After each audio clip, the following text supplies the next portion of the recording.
Now, I don't want to freak you out, but something bizarre has erupted in the depths of space. It was an explosion brighter than billions of suns. But the real mystery is that it doesn't match anything astronomers have ever seen. Usually, cosmic events like this follow familiar patterns, but not this one. It's a cosmic anomaly. This strange cosmic explosion has left astronomers totally baffled. It could be a super rare event where everything lines up just right, or it could be something completely new, never seen before. This event was first detected by an X-ray space telescope called the Einstein probe on April 8, 2024. It first appeared to be a regular gamma-ray burst. Those typically give off incredibly bright X-rays. But could the answer really be so simple? Something didn't add up. Now, gamma-ray bursts are the most powerful explosions in the universe, and they can happen in unusual ways. Long-duration gamma-ray bursts are caused by the demise of massive stars that spin incredibly quickly. When these stars run out of fuel, their cores collapse under gravity, forming an extremely dense object, like a black hole. At the same time, the outer layers of the star are blown away in a massive explosion called a supernova. Gamma-ray bursts are followed by jets. Those are twin beams of material shooting out from opposite sides of the collapsing object. They're super fast, moving at nearly the speed of light. These jets appear brighter if they're pointed directly at us. It's like how a flashlight beam is brightest when it's aimed straight at you rather than at an angle. Now back to our unusual cosmic explosion. Remember me telling you something wasn't adding up? Hey, it was just 45 seconds ago. Well, the problem was that when multiple telescopes observed this event in different wavelengths – ultraviolet, optical, near-infrared, radio, X-rays, gamma rays, you name it – it didn't match any known type of event. The most likely explanation, according to current research, is that this explosion is the result of a white dwarf star being torn apart by a medium-sized black hole. And still, it's not so simple. Now, black holes are areas in space where gravity is so strong that nothing, not even light, can escape. That's why they're called black holes. It's believed that stars with at least 3 times the mass of our Sun can collapse under their own gravity once they run out of their stellar fuel. When a star has so much mass packed into such a small space, its gravity becomes so powerful that it forces everything, including atoms, to squish together. This intense density leads to the formation of a black hole. So, when a white dwarf star is torn apart by a medium-sized black hole, it results in a high-speed jet of material that can be aimed directly at Earth. So, could this space disaster be the reason behind our mysterious event? Unfortunately, even though it ticks some boxes for several types of phenomena, including the one involving a white dwarf, it still doesn't fit all the criteria for any of them. The event's short duration and high luminosity are hard to explain using any scenarios we can produce. So, does it mean we have come across something completely new? The universe is full of energetic flashes caused by outbursts from stars and black holes, supernova explosions, stars being eaten by black holes, and other cosmic events. Astronomers usually figure out what these events are by analyzing their duration, frequency, source, and the specific combination of wavelengths they emit. Here, I just have to say a few words about the instrument that discovered the space anomaly. The Einstein probe is an X-ray space telescope project led by the Chinese Academy of Science in collaboration with the European Space Agency and the Max Planck Institute for Extraterrestrial Physics. That's a mouthful. This project is all about studying high-energy space events over time. Its main goal is to find inactive black holes and figure out how matter falls into them by spotting X-ray flares produced by these sudden space events. The Einstein probe also hopes to catch the electromagnetic signals from events that cause gravitational waves, like when neutron stars merge. It also keeps an eye on the whole sky to spot all kinds of space explosions and track already known changing X-ray sources. After the Einstein probe detected that ultra-bright space flash, the event was also observed by a few other ground-based and space telescopes, including the Nuclear Spectroscopic Telescope Array, SWIFT, Gemini, Keck, Dark Energy Camera, Very Large Array, Australia Telescope Compact Array, and Neutron Star Interior Composition Explorer. That's a bigger mouthful. Using all this data, astronomers pieced together the event's characteristics, but it didn't make the case any clearer. Quite the opposite. It just deepened the mystery. This event flared up in soft X-rays for the first 10 seconds, then plateaued at a steady glow for about 4 days before fading quickly within another day. This is much longer than typical gamma-ray bursts, which usually last from a few milliseconds to several hours. But it was still not long enough to fit into other known categories. The event's brightness in X-rays was also unusual. It was too bright for some types of phenomenon, but not bright enough for others. The most puzzling part is that the Very Large Array didn't detect any radio emission from the source when it was observed 11 days, 158 days, and 258 days after the initial flare. And normally, when something this bright in X-rays lasts for this long, it's usually associated with a luminous radio counterpart. But in this case, no radio signals were detected, which is very strange and adds to the mystery. Astronomers didn't give up and considered several other possibilities, like fast blue optical transients. Those are a new class of explosions that release huge amounts of energy and blast matter into space at incredibly high speeds. These bursts are so powerful that one F-bot can be at least 10 times more powerful than a regular supernova. Fast blue optical transients do look like supernova explosions, but they are much faster. They flare up and fade away much more quickly than regular supernova. They're also much hotter, which makes the light seem bluer compared to other supernova. Since these explosions happen so quickly, it's tough to figure out what causes them. In January 2019, astronomers narrowed it down to 2 causes: a black hole consuming a white dwarf star, or a rare kind of supernova that leads to the formation of a neutron star or a black hole. Now, another explanation for our mysterious space explosion, and astronomers think it's the most likely one, is a tidal disruption event.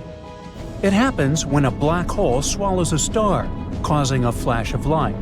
When a star gets too close to a supermassive black hole, it doesn't get off easily. No, the black hole's powerful tidal forces tear the star apart, breaking it into pieces and pulling it toward the black hole. Its remains turn into a stream of debris that falls toward the black hole's accretion disk. However, before the debris settles into the disk, it overshoots the black hole in an elliptical path, only to be pulled back in. At one point in this path, the debris collides violently with other parts of the star being pulled in, and that's when we start to see the first bursts of emissions. In some rare cases, tidal disruption events create huge jets of material that shoot out from the black hole's poles. If these jets happen to point directly at Earth, we can see the signature of the event. It often looks like an intermediate mass black hole eating a white dwarf star. However, there should still be some radio emissions coming from the jet of a tidal disruption event. The reason none have been detected yet might be that the event was likely observed too early. Previous studies suggest that it can take hundreds or even thousands of days for the jet material to slow down enough to start sending out radio signals. If future observations pick up radio emissions, it could help solve the mystery. But if there are no signals, it might mean it's a very unusual gamma-ray burst or something completely new that we haven't seen before. In 2025, humans will have a unique opportunity – travel to the Moon. So far, only 12 people have walked on Earth's natural satellite, but a private company is offering tourists a chance to change that. If you are hog-stinky rich, you can pay $750 million to spend several days exploring the Moon and watching Earth from a distance. You can even join unique scientific experiments. Now, humans also want to build their forever homes on the Moon. In fact, NASA believes that North Americans may have their own share of the Moon by 2040. And you don't even need to be an astronaut to buy a plot of land on the Moon. Of course, billionaires are already making plans. Their first idea is to exploit natural resources. The Moon is packed with stuff that is rare here on Earth, like helium-3 and many rare Earth minerals, or more precisely, rare Moon minerals. But I digress. Hey, if you can get your hands on some of it, you may get even richer. First, helium-3. It's great for clean nuclear energy, but it's super rare on Earth because it escapes into space. The Moon, though, has tons of it, enough to power Earth for 1,000 years. Rare Earth minerals are not actually rare on Earth, but they're hard to mine because they react with oxygen. On the Moon, hey, there's no oxygen, so we could easily get loads of these materials to make better tech, like electronics and batteries. Scientists aren't thrilled about this. For the first time, they have a chance to explore 4.5 billion years of space history, because the Moon's soil has stayed the same for billions of years. Studying its rocks could reveal lots of secrets about the universe's origins. But if billionaires mine the Moon and destroy these rocks, all that knowledge could be lost forever. Another problem with exploring the Moon is the size of it. The Moon is big, but the best spots, the ones with water and sunlight, are limited. Most of the lunar surface is dangerous because of earthquakes or moonquakes, radiation, and meteorites. That means tourists, scientists, and mining companies would be elbowing each other in 3 small regions. The first region is called the Peaks of Eternal Light because there's always sunlight over there, making it a great energy source for telescopes or human colonies. The second spot is the far side of the Moon. Here, radio signals from Earth are not so strong. It's not just peaceful and quiet there. It's also a great place to set up a telescope and study the universe. The third place is called the Pits of Eternal Darkness. It's where all the trolls on social media go on vacation. Nah, it's really because no sunlight reaches that area. This place is even better for scientists because they can use special astronomy tools to study the most distant parts of the universe. This is also where you can find about 1 billion tons of water. If scientists could visit the Moon and study it, they would make amazing discoveries. But today, there are no international laws protecting space. No country can own the Moon, but this can't stop a private mining company from calling dibs on a particularly good spot. In the past, a bunch of nations signed the Outer Space Treaty, and they agreed that space exploration was supposed to benefit all humankind. But exploring it is not cheap in the first place. Taking a single gallon of water from the Moon to the Earth is extraordinarily expensive, and I bet not everyone can afford that. Human activity on the Moon is also extremely dangerous because it might change its atmosphere. Now, to understand it better, let's look at the surface of the Moon. This floating rock has many craters that have been forming for billions of years. When a meteorite crashes into the Moon, fine dust called regolith, with particles so tiny they can cut like glass, rises into the air.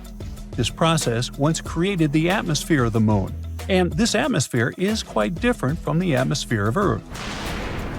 A big rocket landing on the Moon can launch this fine dust into the lunar sky. And the difference here is that the space objects crashing into the lunar surface are actually gentler. A rocket landing is so intense it can increase the number of atoms in the sky 100,000 times. If the number of atoms in the atmosphere grows, the air turns into a dusty plasma. This means that you'll be breathing in air as toxic as the one that poisoned miners in the olden days. Such an atmosphere could end space tourism too, because it makes electronics malfunction and machinery shut down. Well, truth be told, our own presence on the Moon is already dangerous. When scientists discovered water on the surface of the Moon, they were super excited to study it. This was their chance to understand where this water came from, and even figure out how water appeared on Earth. But when our spacecraft land on the Moon, outgassing occurs. This means that the water on the surface evaporates. This evaporated water can contaminate the water on the Moon, ruining all scientific data. Because when astronauts take a sample of the lunar water to study it, they will get the water from Earth they have brought along. Bummer, really. And it's not just the water we contaminate, it's everything. A spaceship can carry any living thing from Earth to the Moon. It can also bring extraterrestrial life forms back to Earth. This type of contamination is extremely dangerous because it can put human lives at risk. Something similar happened when Europeans were exploring unfamiliar lands they came upon in the Americas. They accidentally introduced new microbes to the natives they met. And since the immune systems of the native population were not used to those new bacteria and viruses, they got sick and worse. At the same time, Europeans also became ill with diseases their bodies didn't know about yet. And even though moon tourism is not happening yet, humans are already littering the lunar highlands like their own backyard. In 2024, an artist named Jeff Koons sent a sculpture to the moon. The sculpture is a transparent box filled with spheres, and it got to the moon thanks to a ride on a SpaceX Falcon 9 rocket. In each sphere, Koons engraved the name of a human he considered super important to humankind, like Aristotle, David Bowie, and Leonardo da Vinci. Thankfully, you don't have to go all the way to the moon to see this sculpture. You can purchase an NFT of each sphere. Or not. Back in 1971, the crew members of Apollo 15 also left a couple of things on the moon. A figure created by a Belgian artist and a commemorative plaque to honor other astronauts who couldn't be there. And it's not just art that humans dumped on the moon. If you take a walk, you might just stumble upon 413,000 pounds of materials left behind, including a gold olive branch, a falcon feather, a silver astronaut pin, a Bible, some golf balls, a hammer, and even leftover urine collection kits. Most of this stuff was left behind by the astronauts that explored space between the 60s and 70s. So you can find moon rangers, lunar probes, and orbiters that are decades old already. Now, to be fair, bringing back unnecessary equipment costs a ton of money. And back in the 60s, their priority was the safety of the astronauts. The sad truth is that the moon is already turning into an extraterrestrial landfill, and we don't even live there yet. But now we want to settle there, so NASA is trying to get rid of all this trash. The good news? Hey, you can be part of this process. The space agency launched a competition called the Lunar Recycle Challenge, and if you want to join it, you must find ways to reduce the amount of litter produced and recycle it into materials that can be used for space exploration.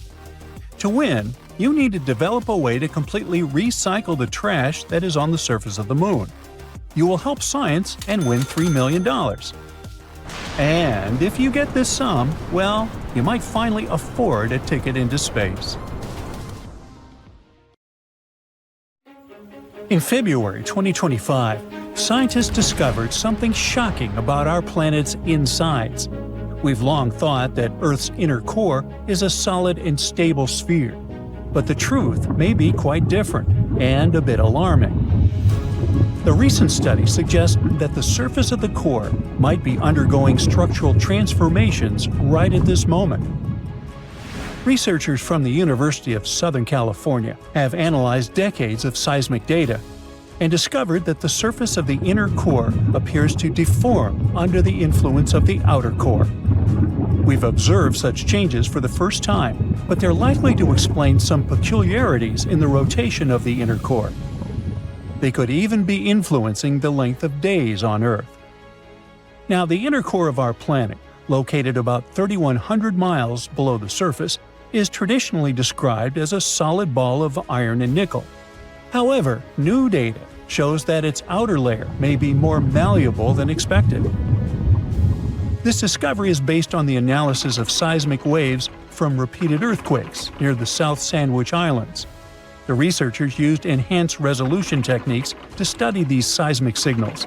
They observed anomalies in the waves and made an unexpected conclusion. There must be deformations on the surface of the inner core, and they could be caused by turbulent interactions with the molten outer core. Now, this outer core, composed of liquid iron and nickel, has a highly important role. It helps generate Earth's magnetic field. Before, we really didn't understand its impact on the inner core. But now, the new study shows that the turbulent movements of the outer core could disrupt the surface of the inner core and that could cause changes in its shape. These disturbances might also explain the gradual slowdown in the rotation of the inner core. Scientists have been observing it since 2010. On the surface, we really don't notice these changes, but they could influence Earth's overall rotation and length of days. This study can help us understand better what's happening deep inside our planet, how the inner and outer core interact, and how that affects Earth's magnetic field and movement. Obviously, direct observation of Earth's core is impossible. That's why scientists use indirect methods, like analysis of seismic waves. It also allows us to deduce the structure and composition of the core. As these waves pass through different layers, they get deflected or stopped, and this can provide us with clues about the nature of the materials they encounter. There are also laboratory experiments. Researchers reproduce the extreme pressures and temperatures of the core and study the behavior of iron-nickel alloys. They use sophisticated instruments, such as diamond anvil cells, and they allow exploration of these extreme conditions. Then there are studies of meteorites. The thing is, some of them come from asteroids with a metallic core like Earth's. Their chemical composition sometimes provides clues about the elements present in Earth's depths. Scientists can also create numerical models. By combining seismic, experimental, and geochemical data, they simulate the internal dynamics of our core. But what would happen if Earth's core suddenly stopped spinning altogether? Well, it's unclear, but we can make assumptions. If it was just the solid inner core that stopped, the answer would be, not much. Even if it didn't just slow down its movements, which is happening right now, but stopped altogether, the main impact would be on the speed of Earth's rotation. Our days would get longer. Over time, it could weaken the planet's magnetic field, which would be bad news, but not as catastrophic as what would happen if the outer core stopped spinning. That's when things would get seriously bad. Without the rotation of the outer core, Earth would lose its magnetic field, and the loss of this protective shield would set off a catastrophic chain reaction. First off, tectonic plates would start colliding in chaotic ways. Imagine being on a bus when the driver suddenly slams on the brakes and you go flying into other passengers or on the floor. The planet would experience something similar, but with tectonic plates. Ew. These violent collisions would cause massive earthquakes along plate boundaries worldwide, shaking buildings, bridges, and roads. Water systems, electricity, and phone lines would be destroyed in the chaos. But this would only be the start. Without the magnetic field, cosmic radiation would start hitting Earth's surface. These high-energy particles from the Sun would interact with the oxygen and nitrogen in our atmosphere, damaging the ozone layer. This would allow even more radiation to reach Earth's surface, causing even more damage. Electronics would fail, power grids would collapse, and communication systems would go dark. But the effects wouldn't be limited to just humans. All forms of life would be at risk. Many animals, like migratory birds and turtles, rely on Earth's magnetic field for navigation. With it gone, they would be completely lost. Birds would lose their sense of direction, and turtles wouldn't be able to find the beaches where they need to lay their eggs. Luckily, we don't need to worry about this apocalyptic scenario anytime soon. The outer core of Earth is very unlikely to stop spinning in our lifetime or ever. So for now, we're safe. But to truly understand Earth, you need to go 4,000 miles beneath our feet. Earth has four main layers, from the very center to the surface: the inner core, outer core, mantle, and crust. Now, except for the crust, no one has ever explored these deeper layers in person. The deepest humans have drilled is just over 7.5 miles, and that took 20 years to achieve. At the very center of Earth is the inner core, a solid metal ball about 758 miles in radius, which is about 3/4 the size of the Moon. It sits about 4,000 to 3,200 miles below the surface. Made mostly of iron and nickel, the inner core is incredibly dense. It spins a bit more slowly than the rest of Earth and is intensely hot, reaching temperatures of 9,800 degrees Fahrenheit. It's like the surface of the Sun. The pressure there is staggering, over 3 million times greater than the pressure we feel on the surface. Some research even suggests that there might be an even smaller, denser core inside the inner core, thought to be made mostly of iron. The outer core is also made of iron and nickel, but in liquid form. It sits about 3,200 to 1,800 miles beneath the surface. The heat here comes mostly from the radioactive decay of elements, like uranium and thorium, causing the liquid to churn in massive, turbulent currents. This motion creates electrical currents, which generate Earth's magnetic field. Interestingly, Earth's magnetic field reverses about every 200 to 300,000 years, and scientists are still trying to figure out exactly why it happens. The mantle is Earth's thickest layer, stretching almost 1,800 miles deep. It starts just around 19 miles beneath the surface. Made of iron, magnesium, and silicon, it's dense, hot, and semi-solid. To imagine it better, think about caramel candy. Like the outer core, the mantle also circulates, but it moves much more slowly. Closer to the upper edge of the mantle, between 62 to 124 miles underground, the heat is so intense that it melts rock. This creates a partially melted layer of rock called the asthenosphere. Geologists think that this soft, hot, and slippery layer is what allows Earth's tectonic plates to move and slide. Some of the diamonds we find on Earth come from the mantle. Most of these diamonds form at depths above 124 miles. But rarer, super-deep diamonds may form as deep as 435 miles. These diamonds are brought to the surface by a certain kind of volcanic rock called kimberlite. The outermost part of the mantle is cooler and more rigid, behaving more like the crust above it. Together, this uppermost part of the mantle and the crust are called the lithosphere. As for the crust itself, it's the outermost layer of Earth. It's about 25 miles deep and makes up only 1% of the planet's mass. And yet, it holds all known life in the universe. Psst, a giant is hiding in the sky. Quipu is the biggest thing we've ever found in the nearby universe. It's been messing with our understanding of the universe for years, and we've just discovered it. Quipu is dense, powerful, and dangerous to ignore. If we don't understand structures like this, we might be reading the universe completely wrong. So, what exactly is it? It's not a solid object like a planet or a star, and it's not a single thing.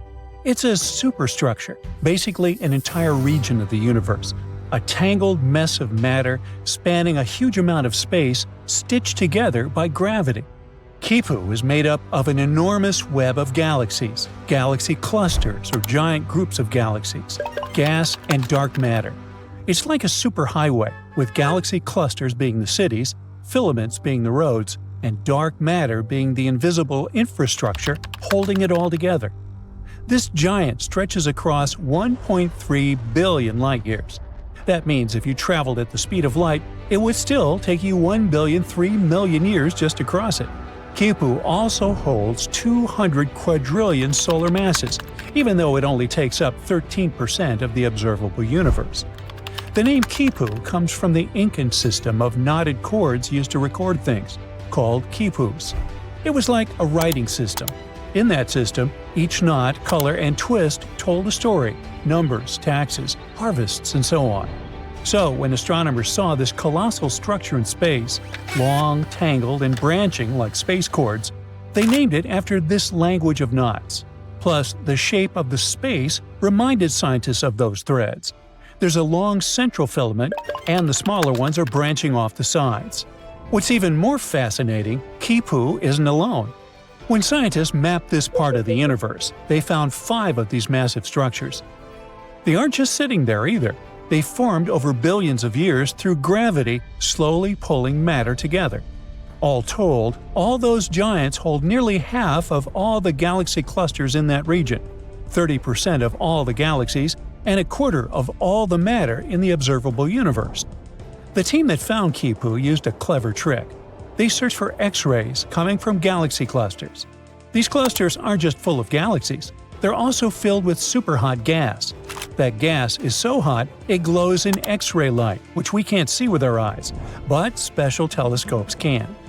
If there's a lot of that X-ray glow, it means there's a huge amount of matter, galaxies, gas, and dark matter all pulled together by gravity. That's where the densest, most crowded areas of the universe are. So, by following the X-ray glow, the scientists could draw a map showing where the biggest cosmic structures like Quipu were hiding. Why does any of this matter? Because these megastructures mess with everything. First of all, they warp the cosmic microwave background, the ancient light left over from the Big Bang. It's a faint glow of light that fills the entire universe. After the Big Bang happened and our world was created, it emitted its very first light and signals that still haven't completely weakened yet. The leftover radiation is still coming to us, even after 13.8 billion years. By studying this ancient light, scientists can learn what the early universe looked like, and Quipu ruins it for us. These megastructures hold so much gravity that they bend and distort this ancient light as it passes through them. That's called the integrated Sachs-Wolf effect. These warps add noise to the original signal, and now it's harder for us to get a proper, clearer understanding of what the baby universe looked like and how it expanded. They also mess with the Hubble constant. The universe is constantly expanding, and the Hubble constant tells us how fast it's growing. In other words, how quickly galaxies are moving apart from each other. But giant things in space, like Quipu, have so much gravity that they pull nearby galaxies toward them, messing up the way those galaxies move. This makes it harder for scientists to measure the universe's true speed of expansion. They can't tell if a galaxy is moving because of the universe growing or just because it's being pulled by something huge nearby. And finally, there's gravitational lensing. Light in space travels constantly, but it doesn't always follow a straight line. If the space gets distorted, like by gravity, then the light traveling through the space will get bent and distorted too. Gravitational lensing is when light from faraway galaxies gets bent because it passes by something supermassive, like Quipu here. That huge gravity pulls on the light, like how a heavy ball can bend a sheet. And since light delivers information to us, literally makes us see what things look like, this bending distorts how we see galaxies. The images of galaxies end up looking stretched, brighter, or we can even find an entire galaxy in the wrong place. It's like looking at our universe through a warped magnifying glass. If we're not careful, we could misread those distortions and get the wrong idea about what our world looks like. Luckily, we didn't just drop these mysterious superstructures out of nowhere. Astronomers suspected that something like that should be out there. They just didn't know for sure. Our best model for the universe is called Lambda CDM. It says, universe started with the Big Bang, is still expanding, and is mostly made of mysterious stuff, dark energy, and cold dark matter, the CDM part. We can't see or touch these things, but we know they exist, because if they didn't, our universe would literally break apart. This model matches what we do see, like galaxies forming, how stars move, and the overall shape of the universe. So even if some puzzle pieces by themselves are still a mystery, they match the actual picture. And this model actually predicted things like Quipu. When scientists ran simulations using that model, they saw similar structures forming, giant cosmic webs of galaxies tied together by gravity. Quipu matched those predictions in real life. This also means that Lambda CDM is matching real life once again, thank heavens.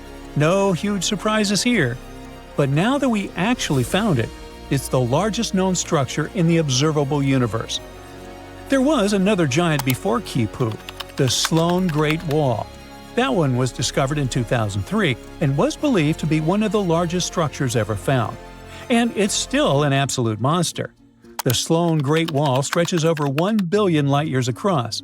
It's called a wall, but it's not like a wall you'd find on Earth. It's also a vast cosmic web, made up of thousands of galaxies and gas connected by dark matter. What makes both Quipu and the Sloan Great Wall so surprising is that they literally seem too big to exist. According to the Lambda CDM model, structures that huge shouldn't be common, especially at the time they formed. How did these giants form so fast in a universe that's supposed to be growing, expanding, and smoothing over time? And if we keep finding more of them, that would be completely insane. It could mean there's something deeper going on in the way our world is built. It's all part of our crazy Copernican journey, a long series of discoveries where we just keep getting humbled by the universe. Every time we find something like this, we realize even more how we're not the center of everything. First, we learned the Earth wasn't the center of the solar system. Then we found that the solar system is just one speck in a galaxy. Now, even galaxy superclusters, which we believe to be the biggest, are being dwarfed by structures like Quipu and the Sloan Great Wall. But also, these structures won't last forever. Quipu is temporary. Over billions of years, gravity will tear it apart, breaking it into smaller pieces. Some parts will collapse into tighter clusters, others will drift apart. Right now, though, it's one of the most important structures in the known universe. It shapes how galaxies form. It bends light, making it super important for us to decipher. It literally messes with our understanding of the cosmos. Look at this fascinating planet. It looks as if it's burning. It must be hotter on its surface than in the middle of Death Valley. The ground is parched, cut by giant cracks. There's not a drop of water in this boiling world. Now, it's the same planet, but it looks like a totally different place. Everything is frozen. The temperatures are so low there isn't even a tiniest chance that life could survive on this planet. This bizarre world is called HD 20794d, and it's located 19.7 light-years away from Earth in the constellation Eridanus. This planet is a super-Earth. This term means that it is larger than Earth but smaller than such ice giants as Neptune. What makes this planet especially interesting is its unusual orbit, which moves it in and out of its star's habitable zone, the region where temperatures might allow liquid water to exist. Now, we haven't seen this unusual planet directly. Astronomers detected it by measuring tiny wobbles in its star using two powerful instruments, espresso and HARPS, located at telescopes in Chile. These instruments measure radial velocity, which is the small movement a star makes as a planet's gravity tugs on it. The larger the wobble, the more massive the planet. Later, astronomers analyzed the data and figured out that the planet in question has a mass around 6 times greater than Earth's. It orbits a star, which is slightly smaller and dimmer than our Sun. What makes this star unique is that it is bright enough to be seen with the unaided eye, unlike many other stars that host exoplanets. You won't be able to see them without a telescope. The star system has been observed for over 20 years. Astronomers have long suspected it had multiple planets. In 2011, scientists discovered 2 other super-Earths orbiting the star every 18.3 and 89.6 days, respectively. For some time, researchers thought they had found a third planet with an orbital period of 40 days. Later, they realized they had made a mistake. But recently, after reanalyzing years of data, astronomers have confirmed that the third planet does exist, and it's our extreme HD 20794d. A researcher from the University of Oxford played a key role in identifying the planet. He used a special computer algorithm called Yarara to separate the planet's weak signal from the background noise. It helped him confirm that the planet truly existed and was pretty unique. Unlike the planets in our solar system, which have mostly circular orbits, the newly discovered one follows a highly elliptical, stretched-out orbit. It takes 647 days to complete one trip around its star. That's just 40 days shorter than Mars's orbit around the Sun. At its furthest point, the planet is twice the Earth-Sun distance, which makes it an icy world far outside the habitable zone. At its closest point, it moves inward to 0.75 AU. where it enters the habitable zone, where liquid water might exist. This extreme movement creates truly bizarre seasons. For some part of its orbit, HD 20794d is frozen, like an icy wasteland. As it approaches its star, temperatures rise and ice likely melts, forming temporary oceans. The planet then experiences a short, scorching summer. It is so hot that the water on its surface might evaporate into the atmosphere. Shortly after, the planet moves away again. It triggers a gloomy fall with rains, followed by a deep freeze in winter. In other words, the planet switches between extreme cold and intense heat, which makes it a very unpredictable place for life. If any life forms exist there, they certainly need to adapt to dramatic changes in temperature and environment. Why does the planet follow such a mind-boggling orbit? It might be a leftover effect from events billions of years ago, when the planetary system was still forming. At some point, another large planet may have disturbed the orbit of our extraordinary friend. Another possible explanation is that a giant planet once existed in the system, and its gravity pushed HD 20794d into an elongated path. Later, this giant planet may have been ejected from the system, leaving the smaller planet in its current orbit. This theory makes sense because the two other planets in the system, B and C, have more normal circular orbits. The discovery of this planet is so exciting because it challenges what we know about habitable planets. Most planets in the habitable zone stay there permanently, but HD 20794d only passes through it. Scientists want to know if such a planet could still support life, even briefly. So future telescopes will study the atmosphere of this planet, looking for signs of water, gases, or even life.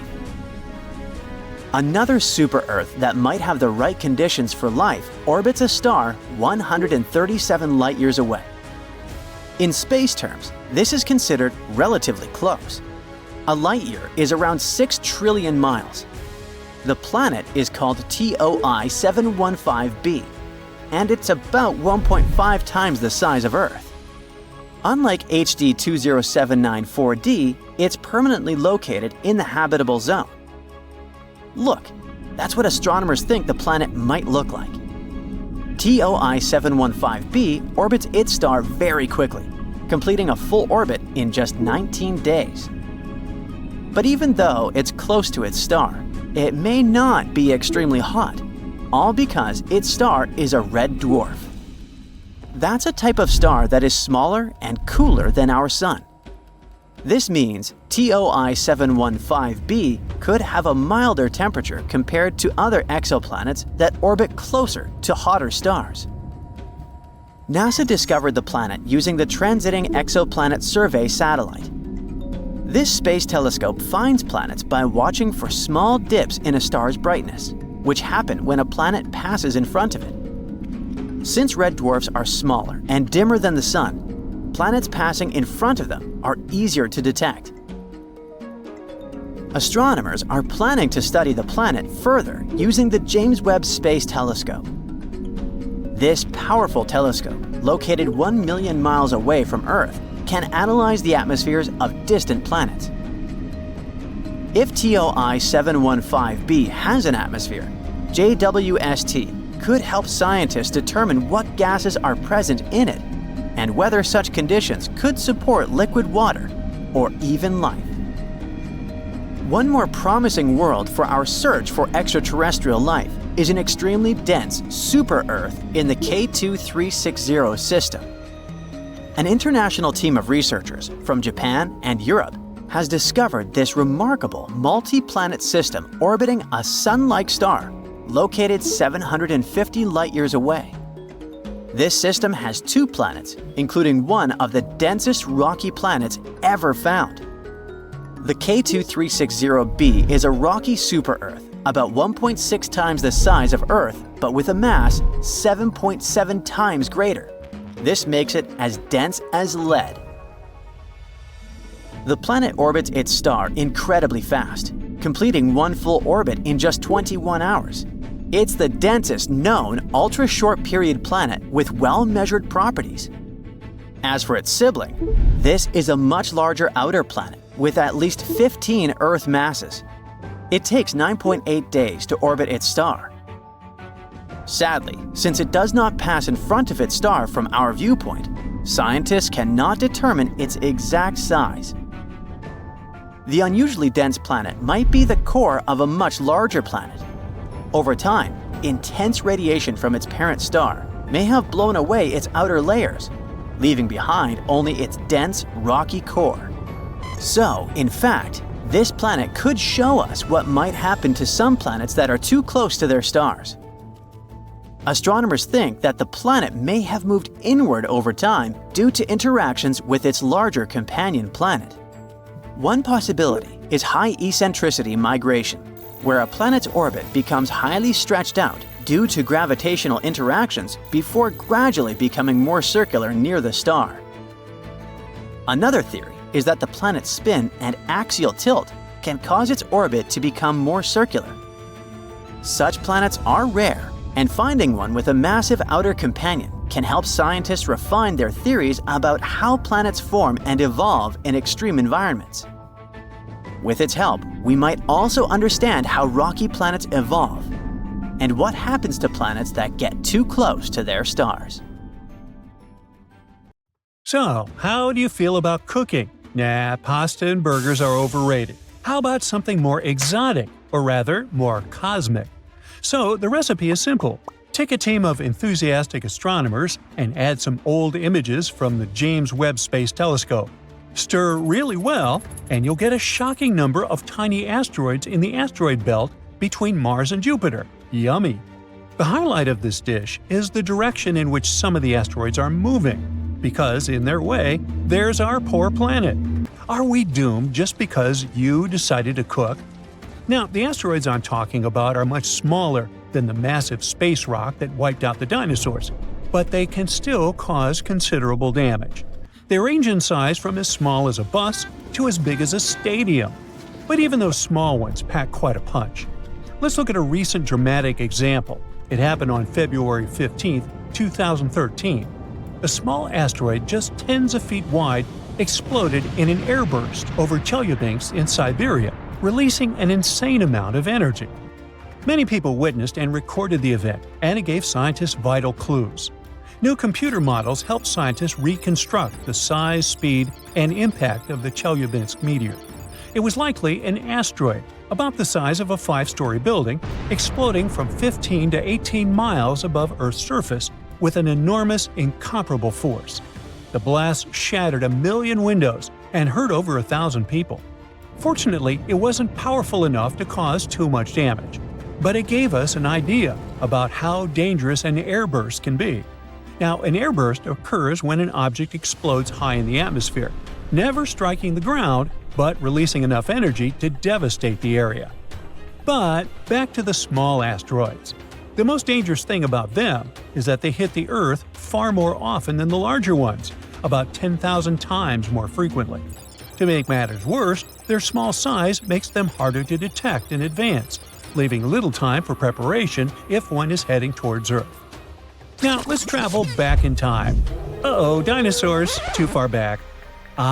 There we go. A team of astronomers is working on a special method to find small asteroids in telescope images that were originally taken to study distant stars.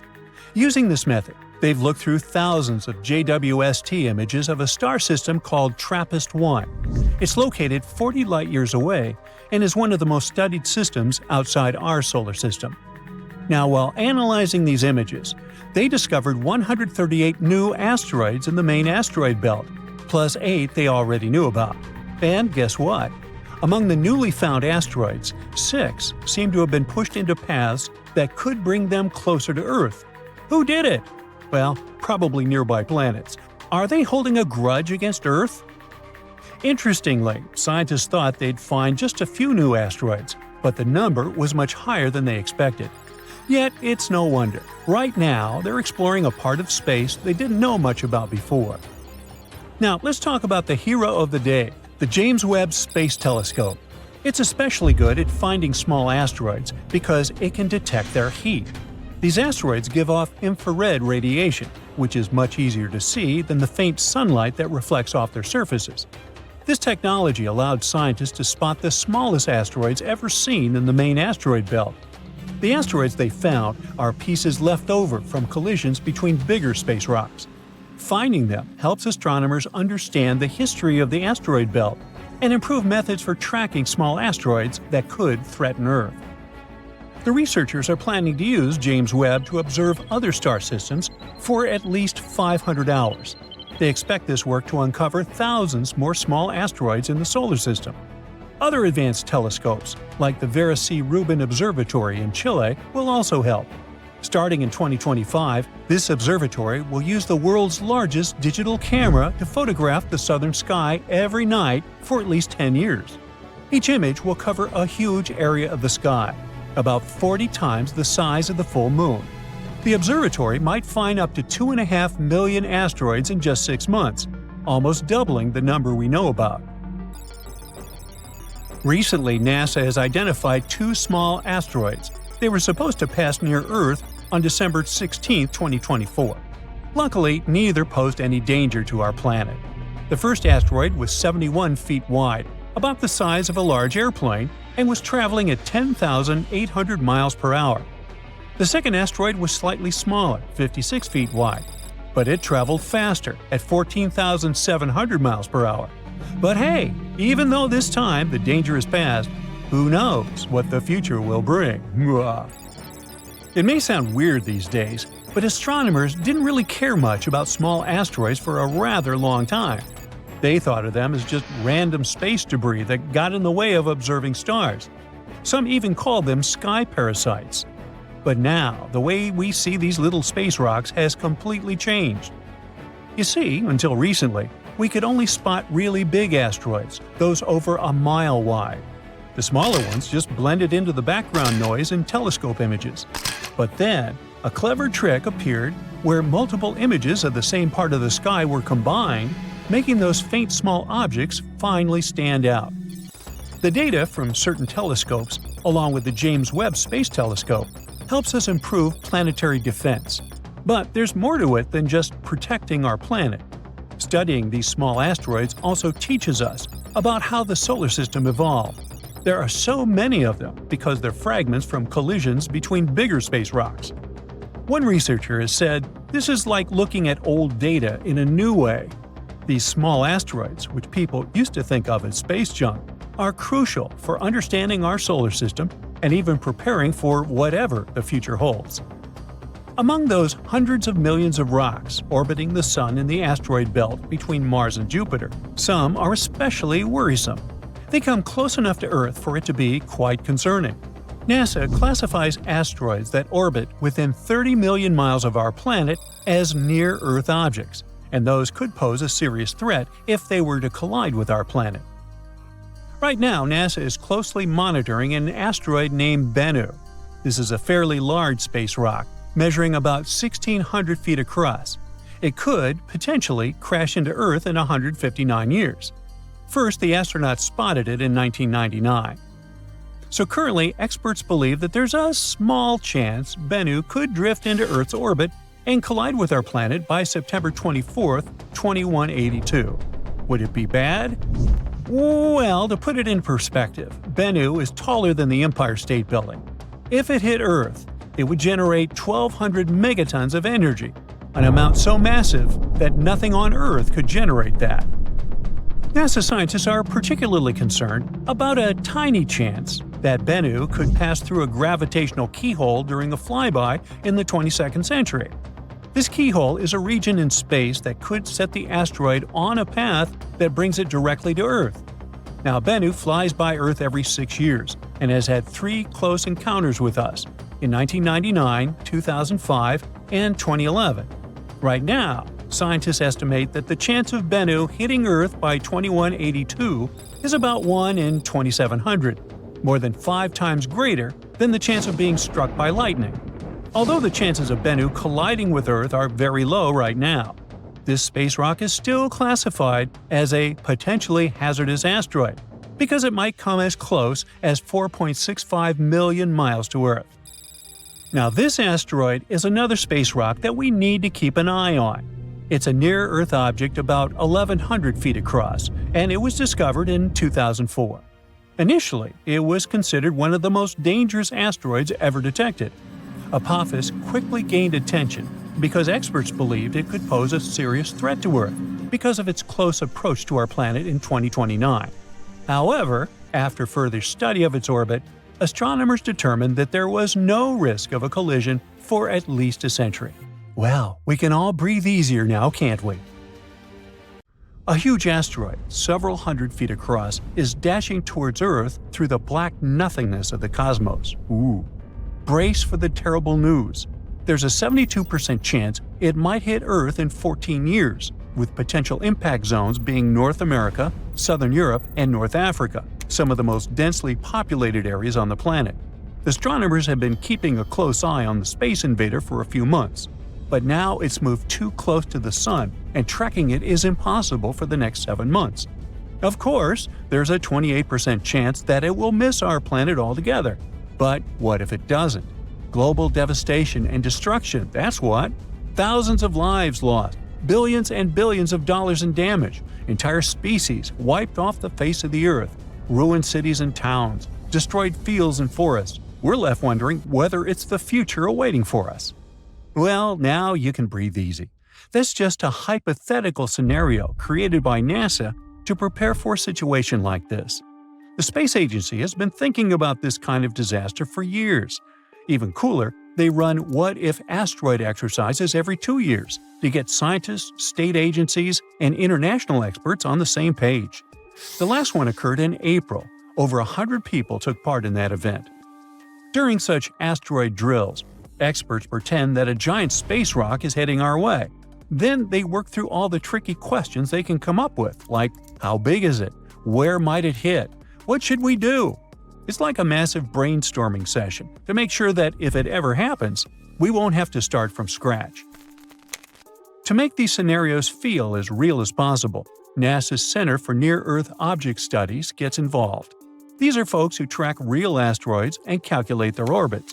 So they simulate months of asteroid observations, complete with uncertainties about its size, trajectory, and potential impact zones. It's the kind of uncertainty that makes decision-making way harder, just like it would be in real life. Now, if an astronaut really was aiming at Earth, it wouldn't be just one country's problem. It would be everyone's. That's why this exercise brings in international experts. In April, it happened for the first time. They worked alongside U.S. agencies like NASA's Planetary Defense Coordination Office and FEMA to understand how the world might respond to such a crisis, since an asteroid impact would have dire consequences globally. Now, the big question is, can we actually stop an asteroid from hitting Earth? Here, there are two main options experts consider.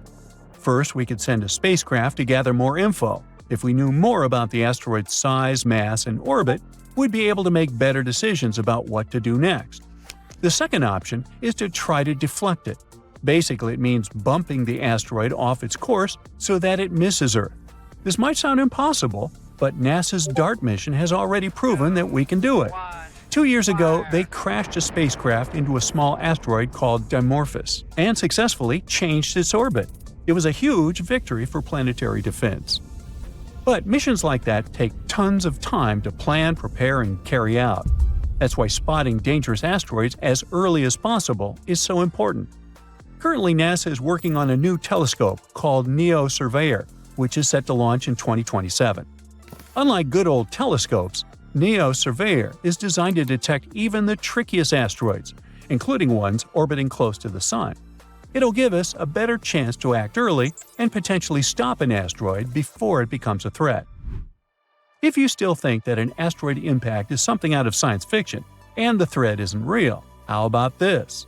Early on Sunday, January 21st, a small asteroid about 3 feet wide entered Earth's atmosphere and luckily burned up over Germany.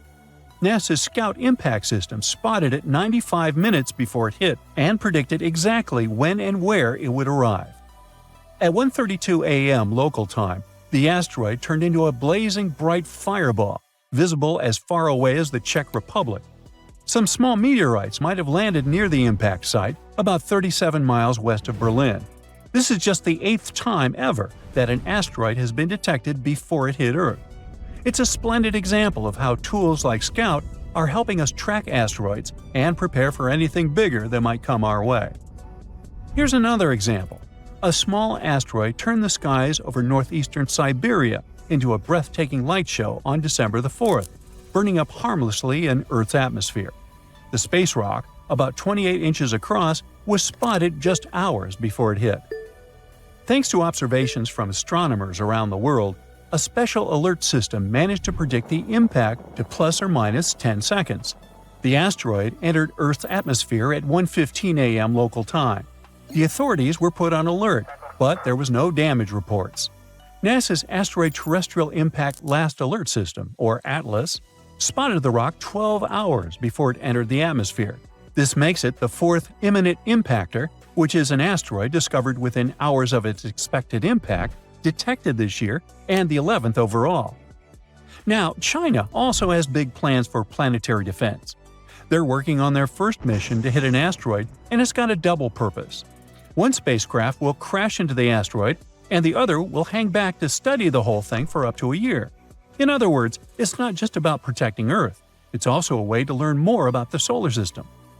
The target is an asteroid called 2015 XF261, which is a mouthful, and also about 100 feet wide. It flew by Earth recently on July 9, passing us at 31 million miles. True, it's pretty far away, but the space traveler was zooming by at a speed of 26,000 miles per hour, 30 times faster than the speed of sound. China is going to send a space probe to study the asteroid. They're hoping to learn more about its structure and composition, which could help us with future planetary defense missions. Then they plan to hit the asteroid with another spacecraft to test the impact, and the first space probe will stay there to observe the remains for up to a year. Timing is critical for this mission, and the asteroid offers some good opportunities in the next few years. Thus, in March and May of 2027, the asteroid will pass within 20 million miles of Earth. In April 2028, it'll get even closer. By that I mean 13 million miles away. A year later, in April 2029, the asteroid will end up just 4.2 million miles away, making it the best shot for a mission. Another decent chance will be April 2030. That's when the asteroid will pass our planet at 4.4 million miles. To give you some context, NASA's DART mission once targeted an asteroid 7 million miles away, and the trip took 10 months. So China's planners have to pick the right moment, depending on how long their spacecraft will need to get there. The mission is expected to start around 2027. At the same time, this won't be China's first attempt to target an asteroid. Back in 2023, they were planning a planetary defense test with a different asteroid, which is also about 100 feet wide. It's not clear why they switched to the current one, probably because the timing works better. Most asteroids are basically time capsules from 4.6 billion years ago, leftovers from when the solar system was just forming. Studying them could tell us a lot about how planets, including Earth, came to be. So, China's taking on something that combines planetary defense and pure space science. They're definitely making big moves in the space exploration game. If an asteroid like Apophis hits Earth, we will be destroyed. Massive earthquakes will strike, and tsunamis will flood everything. Apophis is a billion-year-old celestial body that has been in the solar system since its inception. So you might be thinking, well, how likely is it that this giant space stone will collide with our planet in 2029? Well, let's find out, shall we? Apophis is a big, bad asteroid discovered in 2004 by the Kitt Peak National Observatory in Arizona. Since then, it has proudly held the title of one of the most dangerous asteroids ever located. It's around 1,100 feet wide, which is a bit bigger than the Empire State Building and the Eiffel Tower. Because of how scary it is, it was named Apophis, like the Egyptian immortal creature that was considered to bring eternal darkness and destruction to Earth. Oh boy. In 2021, researchers had a once-in-a-lifetime opportunity to study this floating rock when it passed near our planet, and we'll come back to that in a minute. Now, some scientists say that there is a small chance of Apophis hitting the Earth on Friday, April 13, 2029. The Yarkovsky effect is to blame for this, since it can slightly nudge this space rock towards Earth. This effect originates from the uneven emission of thermal photons from a rotating celestial object, resulting in a fascinating force exerted upon it in space. These emitted photons possess momentum and play a pivotal role in shaping the dynamics of the body. The asteroid has two sides, light and dark, just like the Moon. The light side faces the Sun and is warmer than the dark side. But the thing also turns, so the sides constantly change direction and temperature. This change could be detrimental because it slightly pushes Apophis toward Earth. Unfortunately, nobody knows how the Yarkovsky effect will influence the asteroid's path.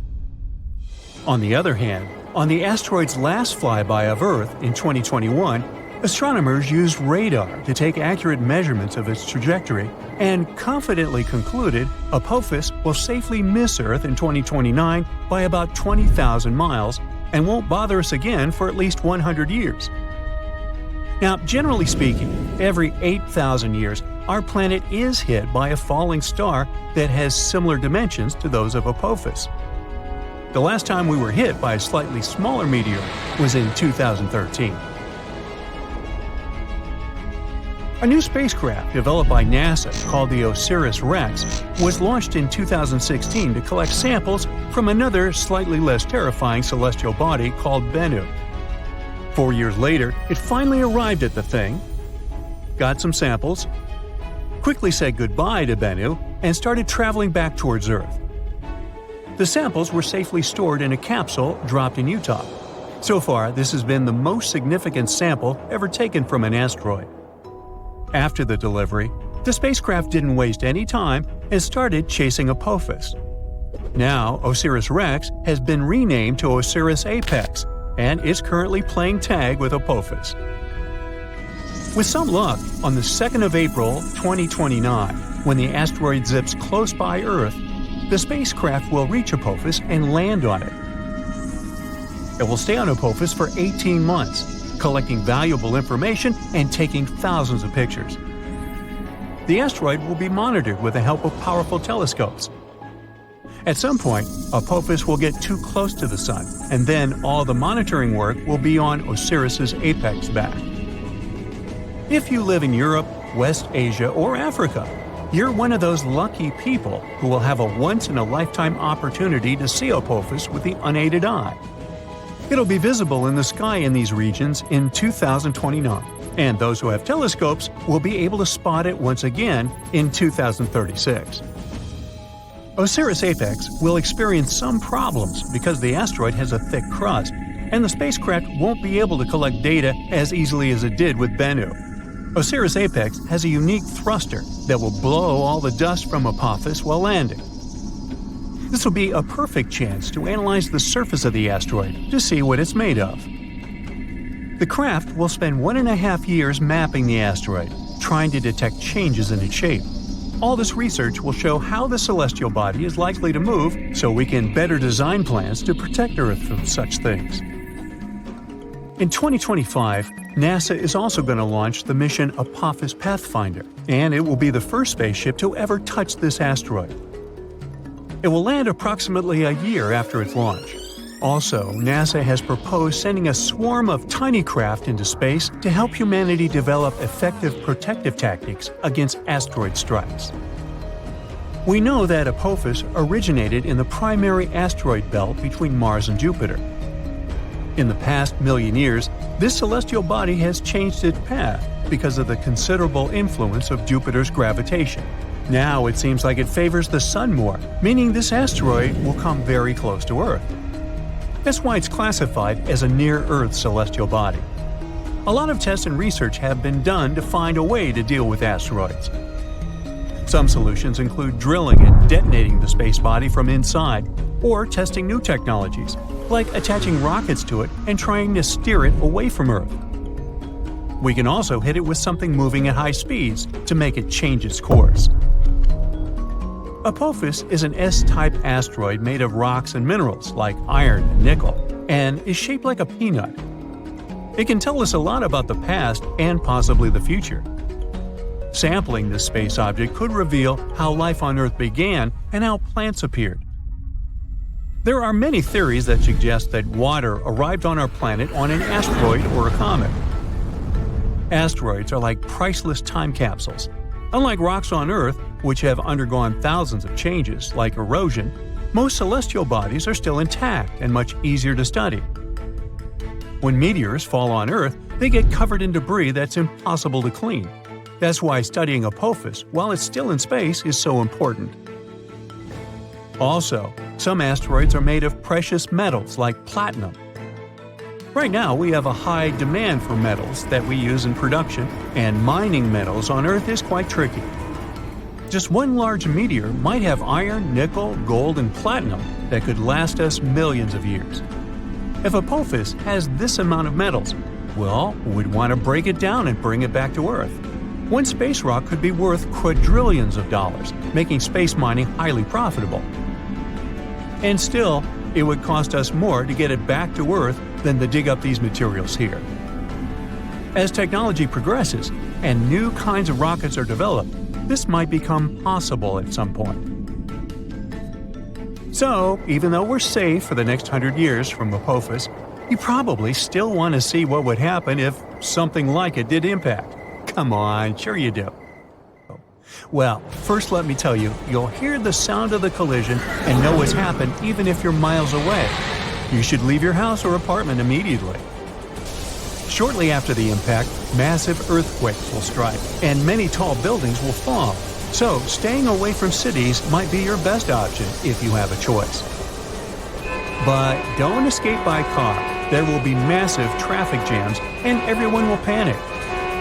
Going on foot or by bike is your best option in this scenario.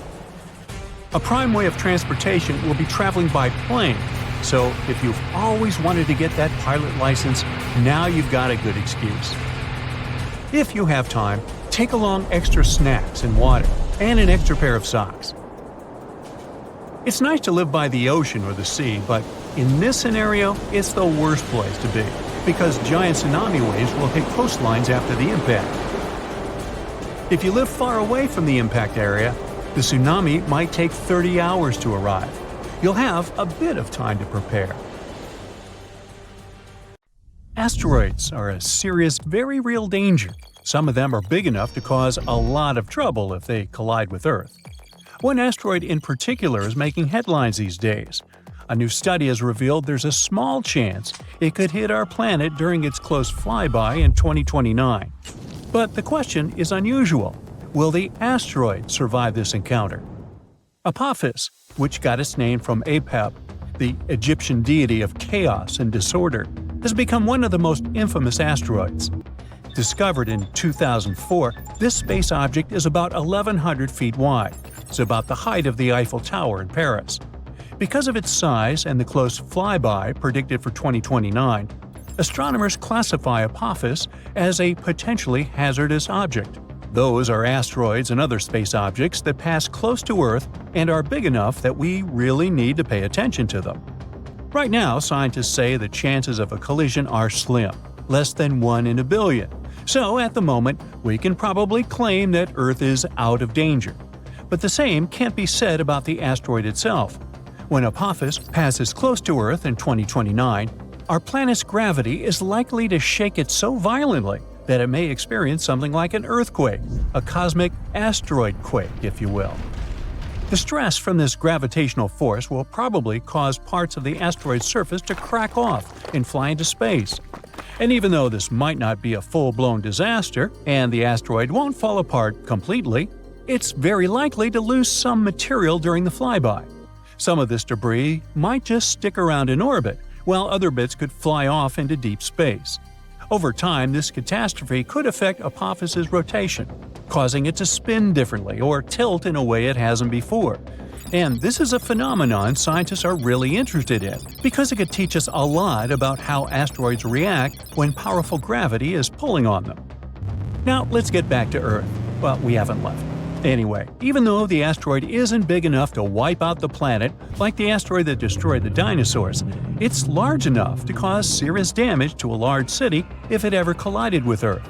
It could mess with the climate all over the planet, too. At the moment, it looks like the space rock will sail past Earth at a distance of around 20,000 miles. It's still worryingly close, but far enough to avoid a collision. To put it in perspective, that's less than a tenth of the distance between Earth and the Moon. So while Apophis likely won't hit us, this flyby could still cause problems for some of the satellites orbiting Earth. They will be much closer to Apophis than we are. The key point is that we can't rule out a risk of a collision in a few more years. As Apophis gets closer, astronomers will keep a very close eye on its trajectory to make sure it doesn't veer off course due to the influence of Earth's gravity. In fact, this gravitational pull could actually cause some serious changes to the asteroid itself. Now, even though Apophis is not likely to cause a global disaster if it were to hit Earth, the consequences would still be pretty severe. The impact could destroy an entire city, and the resulting climate changes could mess with food production for years. It wouldn't be an extinction-level event, but it would still be a huge deal. Now, Apophis is not the only asteroid we need to worry about. Scientists are constantly on the lookout for other asteroids that could potentially cause harm to our planet. Thanks to new technology, astronomers can now track dangerous space rocks from way farther out in space. One cool new method they're using involves studying meteor showers. These showers are actually caused by long-period comets that have been orbiting the Sun for hundreds or even thousands of years. As these comets pass by, they leave a trail of dust and debris, which can end up creating meteor showers when Earth passes through them. Scientists analyze the properties of meteor showers, like their speed, direction, and where they come from. This can help them trace the particles back to their parent comet or asteroid. It's actually a big deal, because it means we might be able to spot potentially hazardous asteroids long before they get close to Earth. The upcoming Legacy Survey of Space and Time project, which is being run out of the Vera Rubin Observatory in Chile, is going to help astronomers track these space rocks from even farther away. Astronomers are going to create a detailed map of the sky and the regions where meteor showers are most likely to occur. It'll help them predict which asteroids might become a problem for Earth in the future, giving us plenty of time to prepare or come up with a plan. But even now, there are many space rocks that can potentially cause a lot of trouble to our planet. Let's look at some of them. Here's the asteroid Bennu. Astronomers discovered it in 1999. This carbon-rich rock is about 1,600 feet across. It's the height of the Shanghai World Financial Center. Didn't you know that? At the moment, this asteroid is the greatest threat to Earth that we're aware of. But don't panic yet. The collision won't happen for a long time. In fact, scientists calculate a 0.037% chance, which is about 1 in 2,700, of Bennu striking Earth on September 24, 2182. I won't be around then. If Bennu does hit our planet, the impact would release so much energy that it would be enough to cause massive destruction in a large region. But luckily, it wouldn't wipe out the entire planet. Still, if Bennu hit a city, the consequences could be catastrophic. NASA's OSIRIS-REx spacecraft has recently visited Bennu and returned with samples, so scientists are learning more about this asteroid all the time. The next asteroid is another one to keep an eye on. It was first discovered in 1950, but wasn't seen again until 2000. Right now, scientists say there's a very slim chance, 1 in 34,500, that it could hit Earth on March 16, 2880, 800 years into the future. So, am I worried? Nah. If it did strike, it would release so much energy it could lead to a global catastrophe, potentially wiping out humanity. Or not. Our next asteroid has been discovered only recently. It was spotted in October 2023. It has a very low chance of striking Earth on October 10, 2119. Man, they got it down to the day? Now, if it were to collide with our planet, the impact would release a lot of energy, which would have a devastating effect for large areas. So, while the arrival of this asteroid is a long shot, this asteroid is still worth keeping an eye on. Now, this asteroid is known as a lost asteroid because it hasn't been seen since 2007. No wonder, it has a very uncertain orbit, and we can't predict its movements. NASA says there's a tiny chance, about 1 in 10 million, that it could strike Earth on March 3, 2030. If it did, the energy released would be able to cause huge regional damage. Finally, we've got this space wanderer. On the one hand, it hasn't been seen since 1979. On the other, scientists believe that there's a very low chance that it could hit Earth on December 14, 2113. Mark your calendars. If it did, the impact would cause a lot of damage and devastation, but it would not lead to the end of humanity. Now, in any case, even though the chances of an asteroid hitting Earth are low, the consequences of such an event could be huge. That's why scientists are so focused on studying these space rocks and tracking their movements. Thanks to new technologies, we can track dangerous objects from farther away and catch them earlier. It can give us more time to react and come up with some effective solutions. If an asteroid like Apophis hits Earth, we will be destroyed. Massive earthquakes will strike, and tsunamis will flood everything. Apophis is a billion-year-old celestial body that has been in the solar system since its inception. So you might be thinking, well, how likely is it that this giant space stone will collide with our planet in 2029? Well, let's find out, shall we? Apophis is a big, bad asteroid discovered in 2004 by the Kitt Peak National Observatory in Arizona. Since then, it has proudly held the title of one of the most dangerous asteroids ever located. It's around 1,100 feet wide, which is a bit bigger than the Empire State Building and the Eiffel Tower. Because of how scary it was named Apophis, like the Egyptian immortal creature that was considered to bring eternal darkness and destruction to Earth. Oh boy. In 2021, researchers had a once-in-a-lifetime opportunity to study this floating rock when it passed near our planet, and we'll come back to that in a minute. Now, some scientists say that there is a small chance of Apophis hitting the Earth on Friday, April 13, 2029. The Yarkovsky effect is to blame for this, since it can slightly nudge this space rock towards Earth. This effect originates from the uneven emission of thermal photons from a rotating celestial object, resulting in a fascinating force exerted upon it in space. These emitted photons possess momentum and play a pivotal role in shaping the dynamics of the body. The asteroid has two sides, light and dark, just like the Moon. The light side faces the Sun and is warmer than the dark side. But the thing also turns, so the sides constantly change direction and temperature. This change could be detrimental because it slightly pushes Apophis toward Earth. Unfortunately, nobody knows how the Yarkovsky effect will influence the asteroid's path. On the other hand, on the asteroid's last flyby of Earth in 2021, astronomers used radar to take accurate measurements of its trajectory and confidently concluded Apophis will safely miss Earth in 2029 by about 20,000 miles and won't bother us again for at least 100 years.